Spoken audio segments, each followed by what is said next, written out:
بحضراتكم في مراجعة الموديول بتاع الفيميل ايميجينج، واحنا الحمد لله وشكنا على نهاية الدبلومة بفضل الله سبحانه وتعالى، وباقي بس موديول واحد بعد كده، وإن شاء الله الأمور كلها تبقى ميسرة بإذن الله تعالى.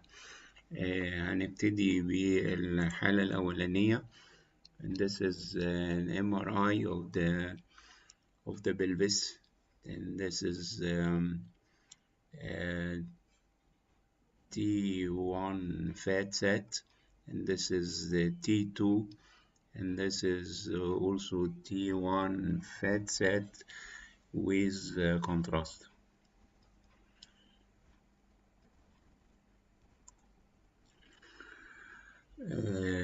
Red degeneration. The right answer is dermoid, ovarian dermoid cyst, because of the fat. This is the suppressed fat within the lesion, which contains as well some of the fluid signal. And this is the appearance of the fat in the T2 weighted image, which is almost similar to the subcutaneous fat. And also here the fat is almost similar to the subcutaneous fat, and this is ovarian dermoid cyst. Next case is a female patient, 25 years old, with right-sided pelvic pain, worst 4 days into her menses. Yes, and this is endometrioma. You see that there is a shading effect of the lesion in the ovary compared to the bright signal in the urinary bladder, as well as the bright signal in the endometrium. And this is what we call the shading effect, which is one of the characteristic findings of endometrium. Next case is a female patient, 31-year-old, with a nodule at the cesarean scar site, localized pain during menses.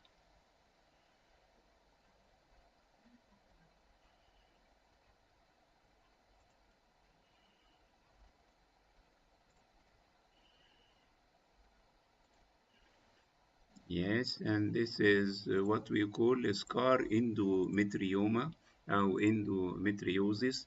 The implantation of the endometrium at the site of the scar will form some mass in the subcutaneous tissue, and this mass became painful during menses.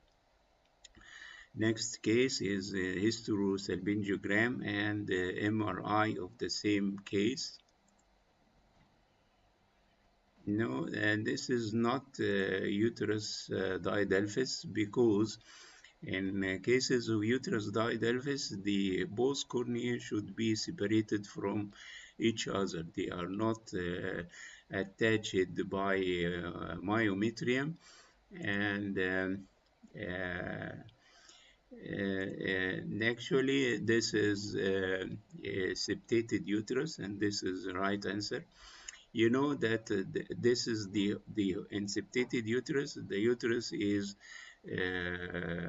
almost similar to the normal uterus, but it has an intracavitary septum, and this septum may be partial or may be complete.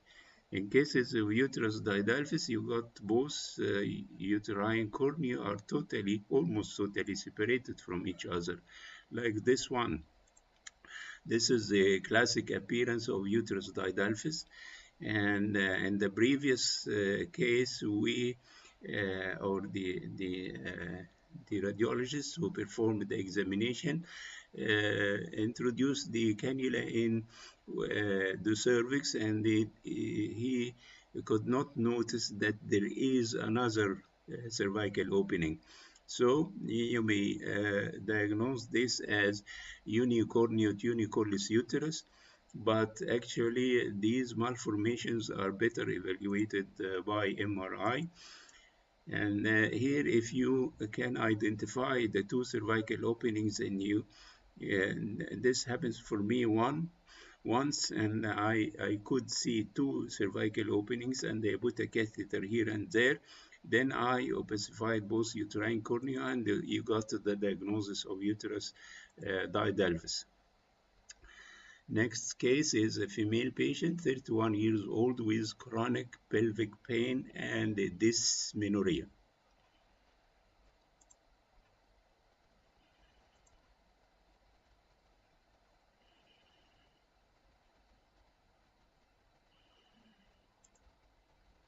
Yes, and this is the right answer, pelvic congestion syndrome, where you got multiple dilated venous channels in the pelvis surrounding the uterus.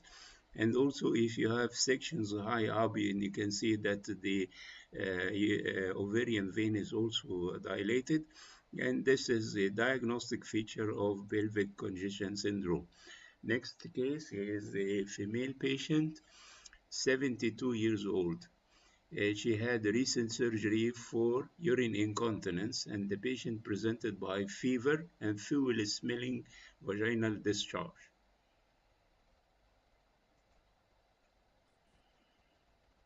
Actually, this is not a tube ovarian abscess, this is the uterus itself. Yes, the right answer is biometria, and this is actually infected the uterine cavity. It looks like if the uterus itself became as an abscess. It contains pus and also some air fluid level with thick enhancing margin and some stranding of the surrounding fat. And this can, if you can identify some fluids inside the uterine cavity, the etiology is like this. In cases of pus, it is known as biometria. If it is a sterile fluid, then you call it hydrometria. If it is blood, then you call hematometria. And the fluid can be seen normally in menstruating and pregnant women, and larger collections may occur when the uterus is obstructed, like by cervical cancer or uterine leiomyoma or some sequelae of radiation or even post-surgical scarring. If the collection is infected and you got high CT density and also abnormal increased signal intensity. Next case is a female patient, 36 years old, with pelvic pain, dyspareunia, and dysmenorrhea.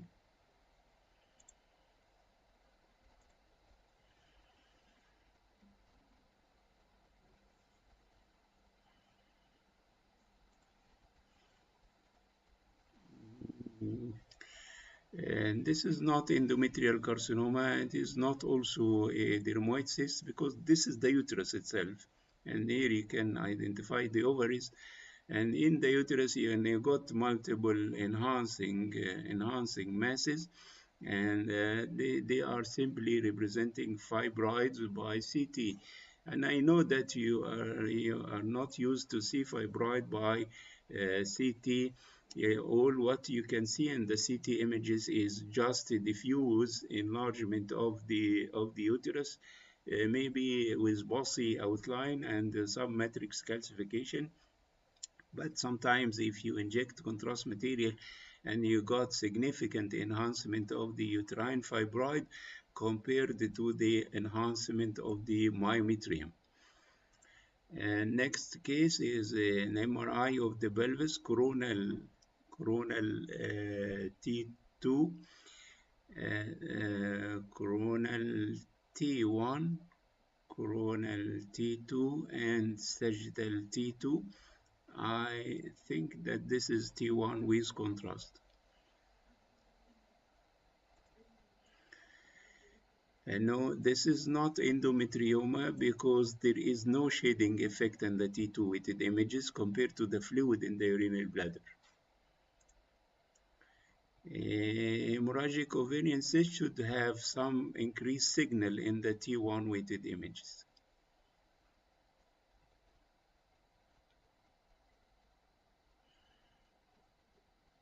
you may say that this is a simple ovarian cyst, and yes, you may say that this is a simple cyst, but if it is somewhat large and you may see some internal septations here, you cannot see, but this lesion was proved after surgery to be a mucinous cystadenoma. Actually, the right diagnosis is simple ovarian cyst because you do not have some of the features uh, of the cystadenoma. Next case, and this is axial T2, coronal T1, and sagittal T2.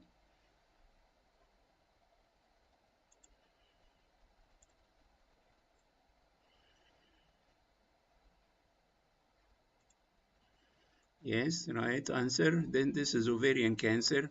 You got a very big mass in the region of the cervix, and it's clearly identified in the sagittal images as well as in the coronal image. It is infiltrating the upper part of the vagina and causes some mass effect on the urinary bladder, and this is cervical cancer. Next case is a female patient, 18 years old, with a big mass in the pelvis.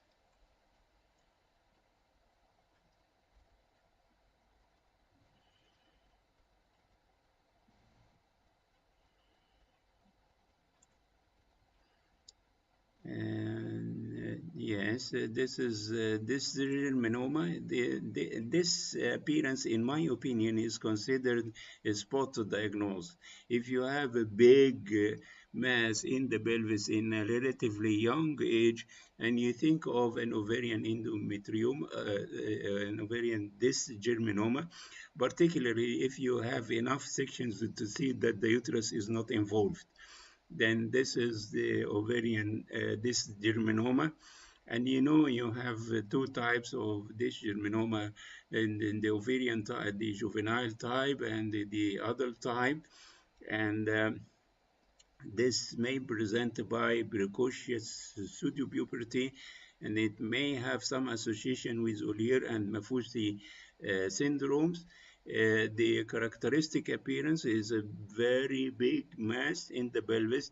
It may be totally solid, may have some cystic changes, or may have a predominantly cystic appearance with some solid component, especially in this particular age group, and you can diagnose ovarian dysgerminoma. Female patient, 20 years old, with acute left lower abdominal pain for the last 4 days.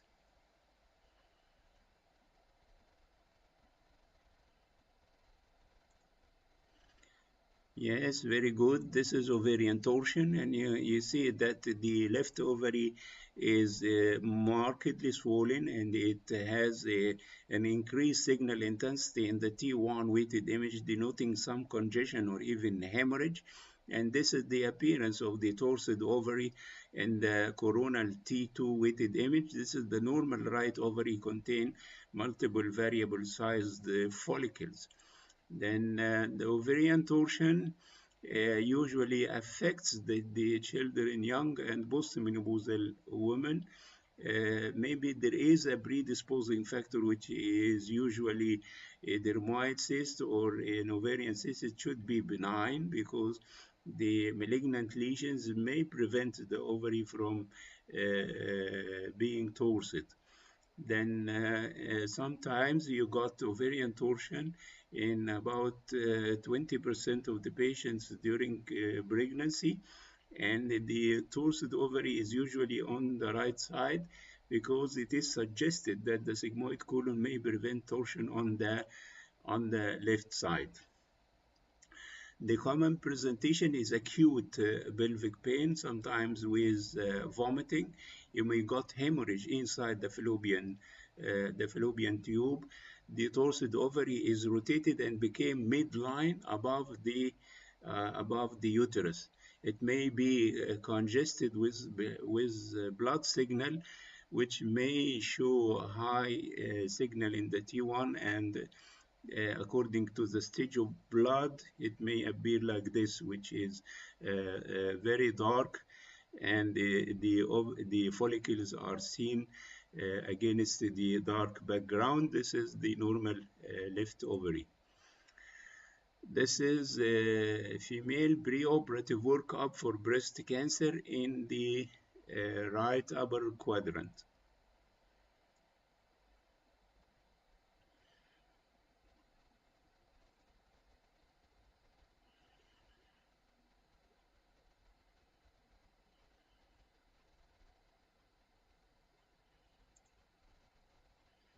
Carcinoma and lipoma, very good answer. This is fat and it is suppressed in the fat images, and this is carcinoma which is enhanced after contrast with fat suppressed images, and you have both lesions in the breast cancer and the lipoma. Next case is a female 44 years old presenting with urinary incontinence.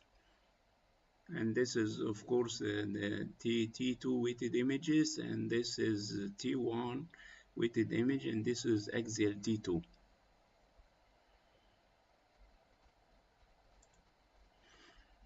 Yes, and this is mucinous cyst adenoma, ovarian mucinous cyst adenoma. The cyst is big, then this is number one. There are multiple internal septations, and this is number two. There are different signal intensities of the different loculi, and this is number three. There is absence of a solid mural nodule, and this is number four. Next case is a female patient, 64 years old, with abdominal and pelvic pain.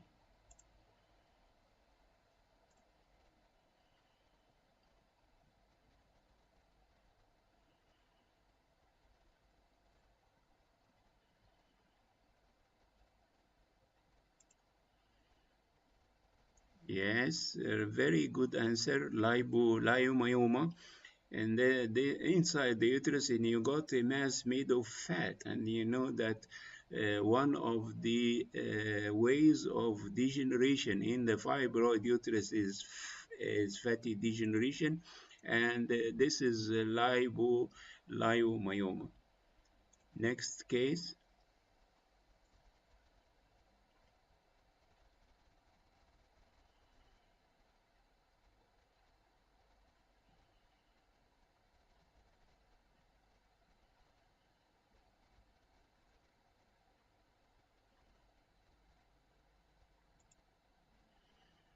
Yes, hemorrhagic ovarian cyst, which is bright in the T1 and bright in the T2, and this is hemorrhagic follicle or hemorrhagic ovarian cyst.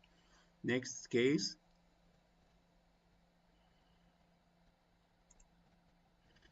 Adenomyosis, very good. And see, and if you got a lesion like this, and the differential diagnosis may include uterine fibroid, endometrial polyp, or endometrial cancer. But you know the major difference between uterine adenomyoma and fibroid is in the definition of the margin. The uterine fibroid is usually of a well-defined circumscribed margin, clearly separable from the adjacent myometrium. But the adenomyosis blends freely with the adjacent myometrium, and then you also may see some bright foci within the adenomyosis, but you may also see bright foci within the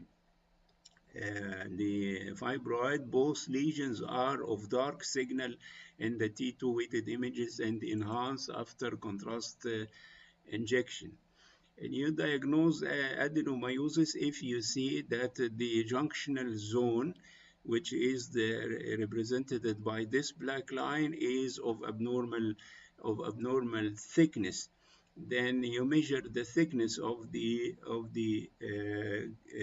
junctional zone. If it exceeds 12 millimeter, you are sure about the diagnosis of adenomyosis.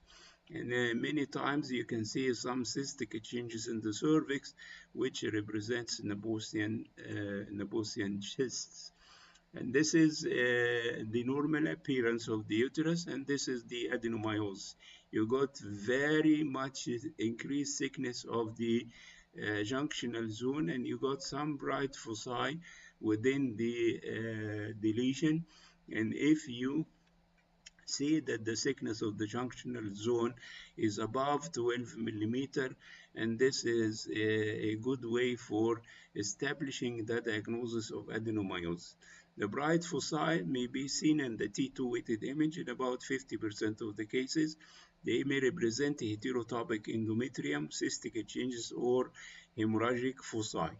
And sometimes you got bright foci in the T1 weighted images, and they may represent hemorrhage.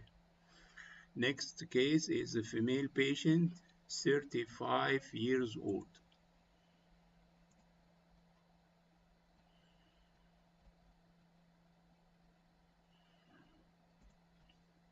Yes, very good answer. This is uterine cervix carcinoma with retained secretions in the uterus, which are usually representing blood, because this is an adult female, and then the cervix is obstructed by the tumor, so the menstrual blood may be retained in the uterine cavity.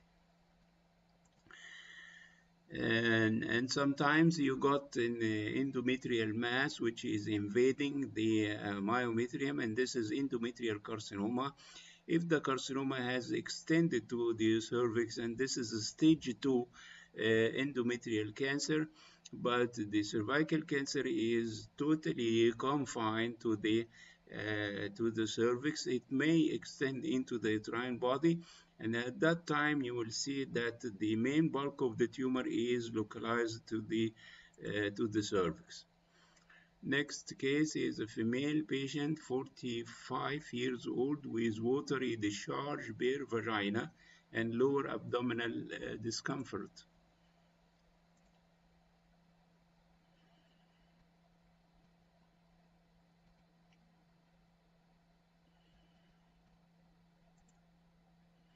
Yes, a very good answer. This is adenoma malignum, and it is of course different from the Naposian cyst because of the huge number of the cystic lesions, and also the offensive discharge through the vagina. These are two main criteria of the adenoma malignum in the cervix. Next case, a patient with gastric adenocarcinoma.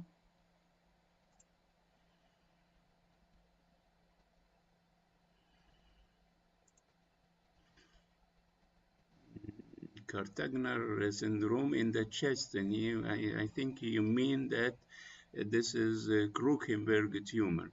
Krukenberg tumor, and these are metastatic deposits in the ovaries. This is the uterus with a contraceptive device, and this is the two ovarian masses with ascites.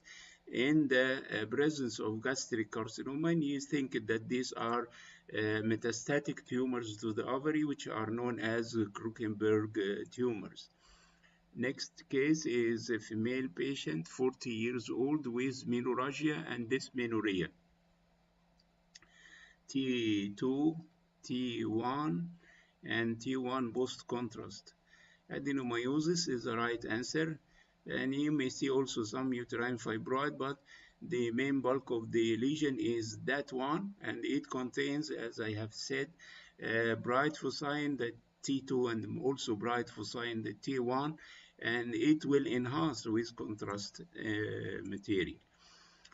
Then the next case is a 15 years old female with enlarged pelvic mass, enlarging pelvic mass, imperforate hymen with hematometria and hematocolpus. This is the vagina, which is markedly distended by fluid, and in this age group you consider blood. Then this is hematocolpus. If you also can identify that the uterus is involved, but you cannot identify this in these images, and you say hematometrocolpus. Next case is a mammogram. This is the initial mammogram, and this is a follow-up study. Yes, this is breast cancer. Of course, it was missed in this study because of the dense architecture of the breast. But in the follow-up scans, in the follow-up study, it appeared very well identified. This is breast cancer. Next case is a female patient, 30 years old, with plain X-ray of this is a film obtained from an intravenous urogram. This is ovarian dermoid cyst because these radiopaque structures looks like the teeth, and this is one of the diagnostic criteria by which you can diagnose ovarian dermoid cyst from the plain film.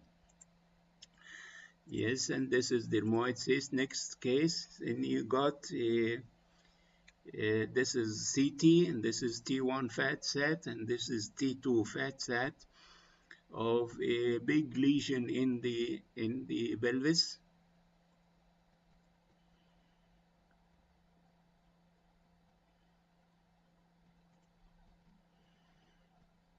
Yes, and this is highlighted. Of course, it's not hyperstimulation ovarian syndrome because you do not see the other ovary, but this is highlighted cyst because if you can look to the rest of the images of the CT and you see two other highlighted cysts in the liver.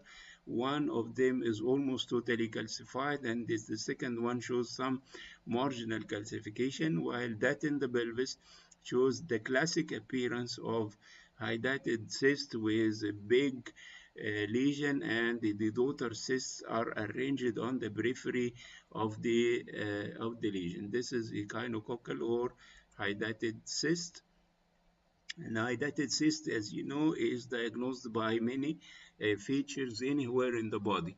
Number one, you detect a cyst with marginal calcification. Number two, and you see a cyst with floating shadows. Number three, you see a big lesion with daughter cysts arranged along the periphery of its inner margin.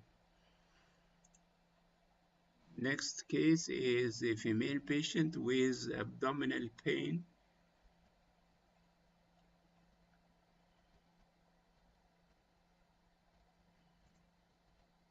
Yes, and this is right answer. This is liposarcoma. You see a big mass made of fat and some solid component in the right iliac fossa, and is not related to the uterus or the ovary. It is a retroperitoneal lesion, and it is a liposarcoma. Next case, and you see this is axial T2, and this is sagittal T2. Yes, cervical cancer, this is right.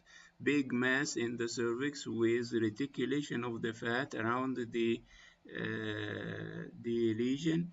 And if you look carefully here, and you may not see that the lesion has extended into the vagina. It is only totally confined to the cervix without any evidence of invasion of the urinary bladder or the rectum. And this is cervical cancer. Next case is a female patient.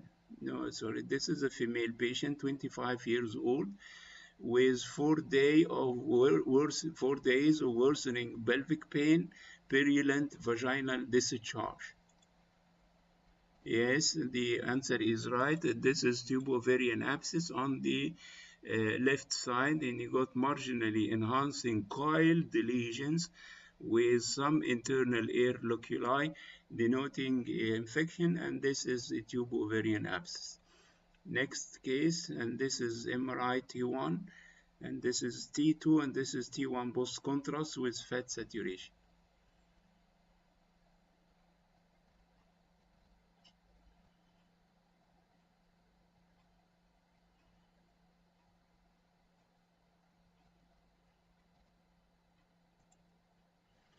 Yes, this is the classic appearance of a dermoid cyst containing fat, which is bright in the T1, less bright in the T2, and is suppressed in the fat suppression images. Diagnostic of ovarian dermoid, you see some of the follicles in the left ovary, and this is the right ovary, which looks normal. Next case.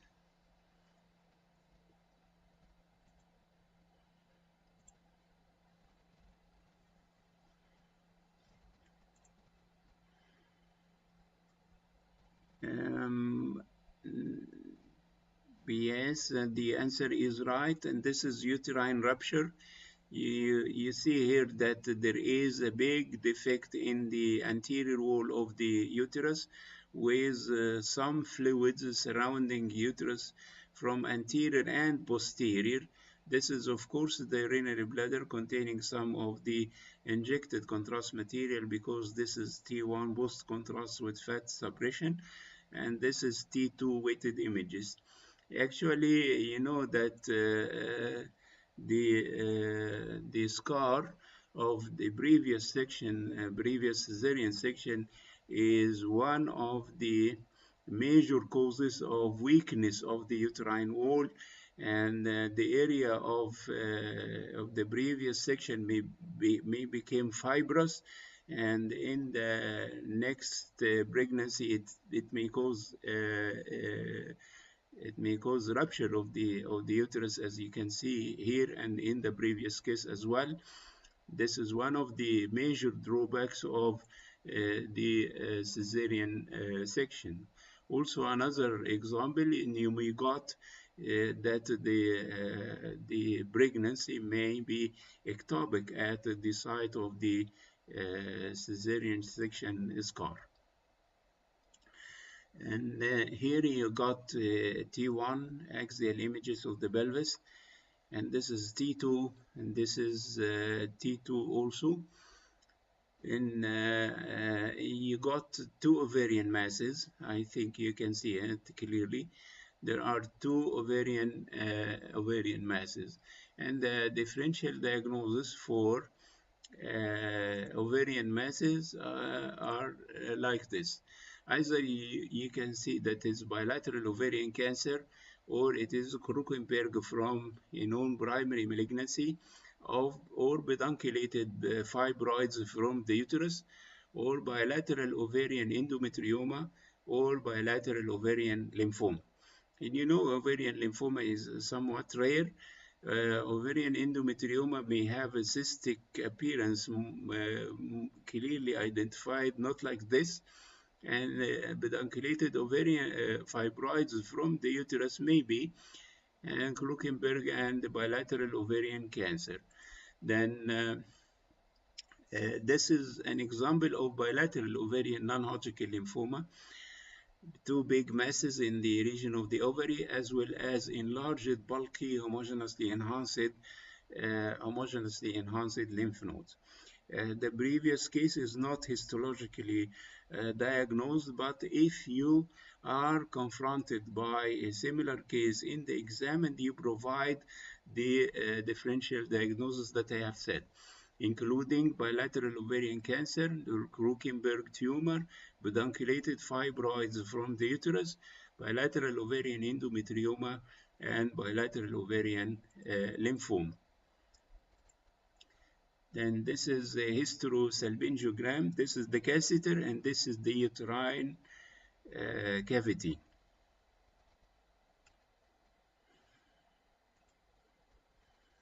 Yes, and this is the right answer. A very big uterine fibroid, markedly stretching the uterus as well as the endometrial cavity.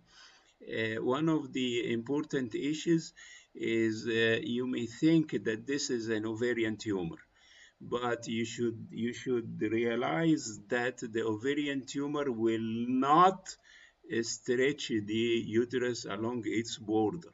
It may displace the uterus or may elevate the uterus, but will not stretch the uterus along its margin.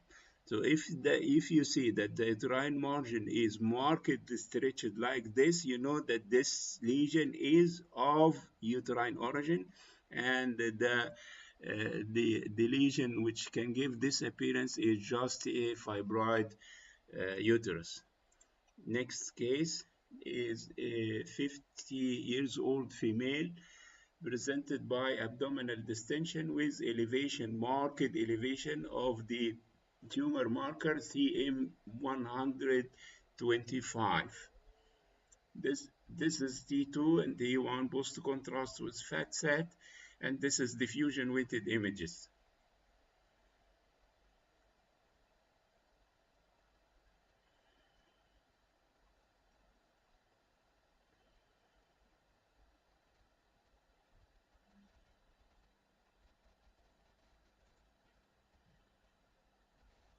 Yes, ovarian cancer with peritoneal metastasis, good answer. And you got two ovarian masses actually, and these ovarian masses are partly cystic and partly solid. Also on the right side, you got a cystic and solid component. This is definitely malignant. And these lesions are, as you know, that the serous cystadenoma is cystadenocarcinoma is more likely to be bilateral compared to the mucinous cystadenoma, and the incidence of serous cystadenoma is much more, or maybe 10 times common than the mucinous cystadenocarcinoma. Then the diffusion weighted image shows restricted diffusion of the solid component of the tumor, as well as restricted diffusion of the tumor seeding along the peritoneal reflection. And this is bilateral serous cystadenocarcinoma with peritoneal implants. Next case is a 60 years old female with abdominal distension.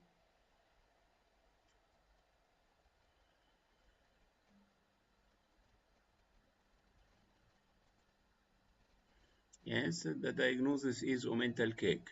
Then if you are asked about the differential diagnosis of an omental cake, and this is the differential diagnosis. Number one and the most common by far is metastatic tumors, especially the ovaries. Number two, the primary mesothelioma of the peritoneum. Number three, mesenteric lymphoma. Number four, TB peritonitis. Number five, which is an extremely rare condition, extramedullary hematopoiesis, and the myelofibrosis. Consider the first four possibilities, which can give this particular appearance: a sheet of soft tissue density in the greater omentum, and a lot of fluid in the peritoneal cavity.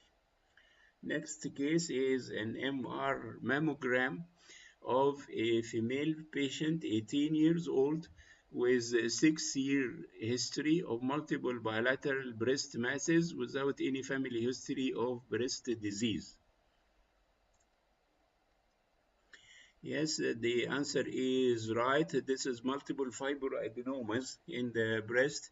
Is a little bit strange that he can got one or two fibroadenomas in each breast, but here you got too many fibroadenomas in the breast, showing a homogeneous enhancement, well delineated outline.